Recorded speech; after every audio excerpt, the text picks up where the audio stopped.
Hey everyone, welcome back to another video. In today's quick tutorial, I'm going to show you how to share any PDF or file as a link. So without any delay, let's get started. First, open Google Drive on your PC or phone. It actually works on both iOS and Android. And click the plus icon or upload file on PC and select the PDF you want to upload.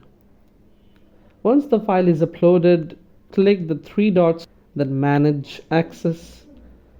Change the access from restricted to anyone with the link, and then click copy link.